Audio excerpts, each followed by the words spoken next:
ভাবুন, আজ থেকে ৩০ বছর পরের পৃথিবী, যেখানে রোবট শুধু মেশিন থাকবে না, তারা মানুষের জীবনের অংশ হয়ে যাবে।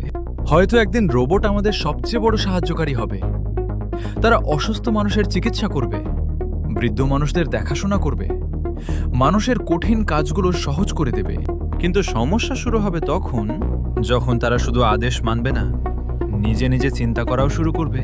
ধীরে ধীরে মানুষ নিজের কাজ ভুলে যেতে শুরু করবে। বন্ধুত্ব, কথা বলা, এমনকি অনুভূতিও।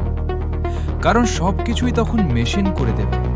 হাজার হাজার চাকরি হারিয়ে যাবে, কারণ মানুষ যেখানে ৮ ঘন্টা কাজ করে, রোবট সেখানে কাজ করবে ২৪ ঘন্টা, কোনো ক্লান্তি ছাড়া। আর যদি কোনোদিন এই বুদ্ধিমান মেশিনগুলো ভুল সিদ্ধান্ত নেয় অথবা মানুষের আদেশ না মানতে শুরু করে, সবচেয়ে ভয়ঙ্কর ব্যাপার হতে পারে অন্য কিছু। যদি রোবট একদিন অনুভূতি বুঝতে শুরু করে, হয়তো ভবিষ্যতের রোবট মানুষের সবচেয়ে বড় আবিষ্কার হবে, অথবা সবচেয়ে বড় ভুল।